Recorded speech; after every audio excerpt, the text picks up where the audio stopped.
Masa bersekolah Pangeran Siddhartha.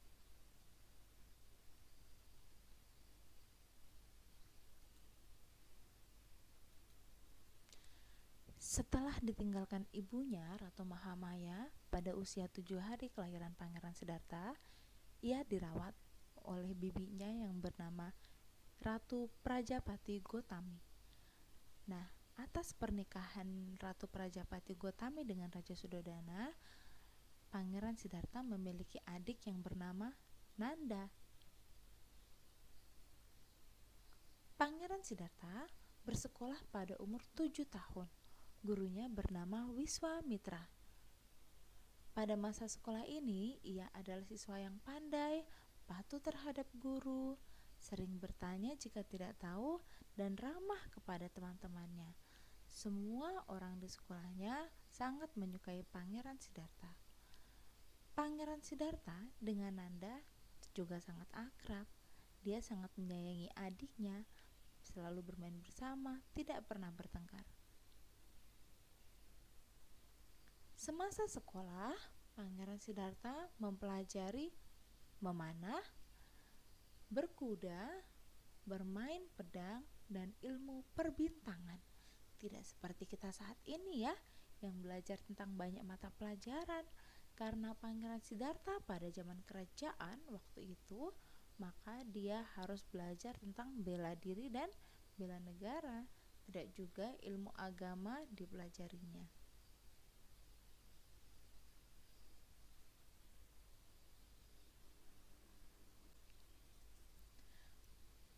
Pada saat Pangeran Siddhartha remaja, ia mengikuti pertandingan ketangkasan yang diikuti oleh Pangeran Siddhartha, Pangeran Ananda, Pangeran Dandapani, Pangeran Dewadatta, dan Pangeran Nanda. Nah, pertandingan ketangkasan ini dilakukan untuk memperebutkan putri Yasodhara. Siapa pemenangnya, dia yang akan mendapatkan hati putri Yasodhara dan menikah dengannya. Nah, salah satu dari keempat pangeran ini adalah Pangeran Ananda. Pangeran Ananda adalah sepupu Pangeran Siddhartha atau Sang Buddha. Nah, ketika Pangeran Siddhartha menjadi Buddha, Pangeran Ananda mengikuti jejaknya. Dia memutuskan untuk menjadi biku. Dan selama Pangeran Ananda adalah pembantu setia Buddha semasa membabarkan Dharma. Dia bertekad untuk melayani Sang Buddha semasa menjadi biku, semasa hidupnya. Kemanapun Sang Buddha pergi, Pangeran Ananda atau biku Ananda pasti selalu mengikutinya. Nah, apa yang sudah dilakukan biku Ananda terhadap Sang Buddha? Biku Ananda bertugas mendampingi dan melayani Sang Buddha.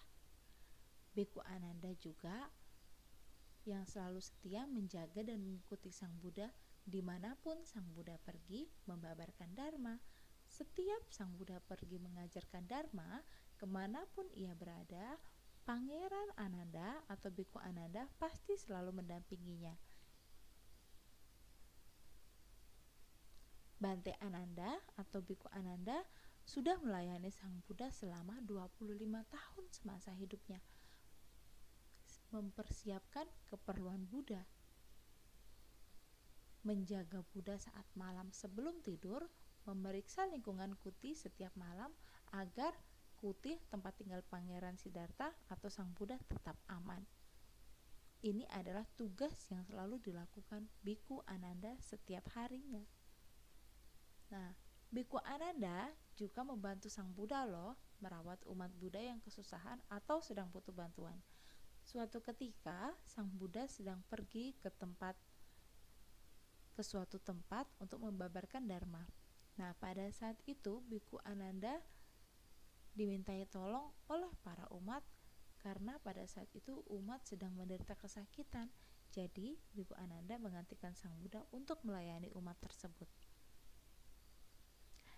Suatu ketika, saat Sang Buddha dan Biku Ananda berkunjung ke suatu desa, Dewadatta pada saat itu berinisiatif buruk. dia ingin mencelakai sang Buddha.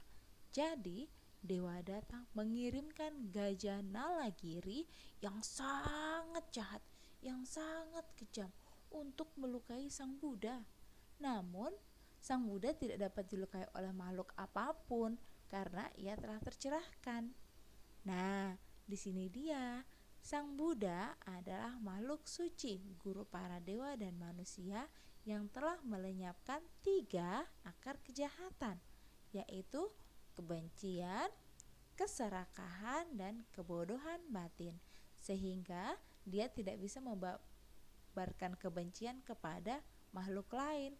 Dia hanya dapat memberikan cinta kasih terhadap makhluk lain. Oleh karena itu, makhluk yang melukai dia tidak akan dapat terkena oleh sang Buddha karena dia sudah membabarkan cinta kasih.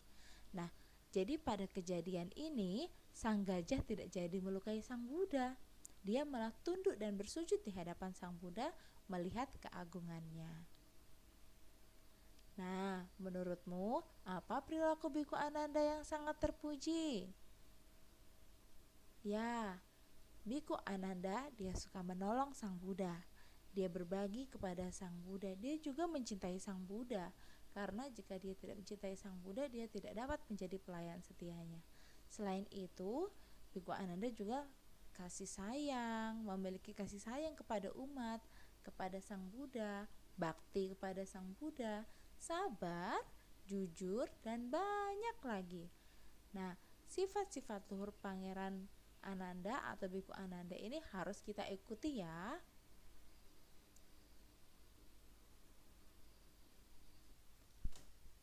Jadi, semasa hidupnya sebelum Pangeran Siddhartha itu menjadi Buddha, dia disebut Bodhisattva. Kamu pernah tahu tidak tentang Bodhisattva? Jadi kita kembali lagi ya ke zaman Pangeran Siddhartha sebelum menjadi Buddha. Selama seseorang belum mencapai pencerahan, selama seseorang belum mencapai kesucian, dia belum bisa disebut Buddha, tapi dia disebut Bodhisattva.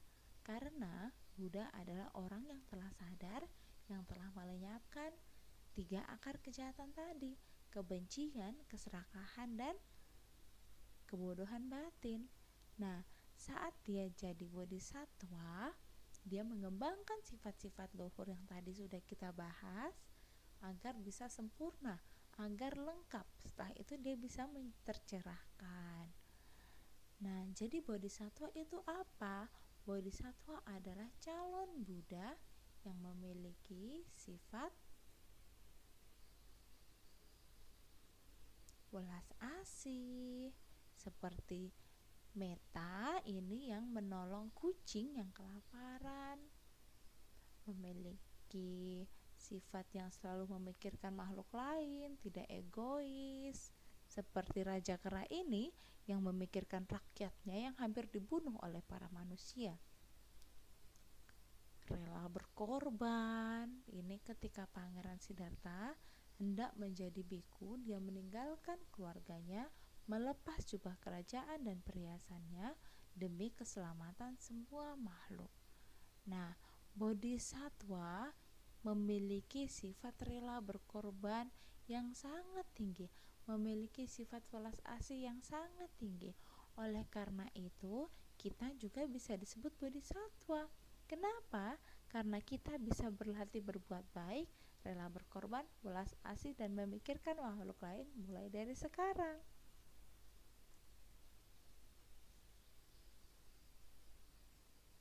Nah, ada 3 jenis Bodhisattva, yaitu Panyadika Bodhisattva adalah Bodhisattva yang memiliki kebijaksanaan yang sangat tinggi.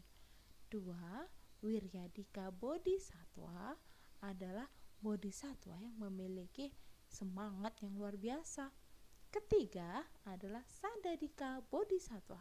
Sadadika Bodhisattva adalah Bodhisattva yang memiliki keyakinan yang sangat tinggi terhadap gurunya. Nah, ketiga Bodhisattva ini kita masuk yang mana? Di rumah kita juga punya Bodhisattva loh. Siapa itu? Mama dan Papa.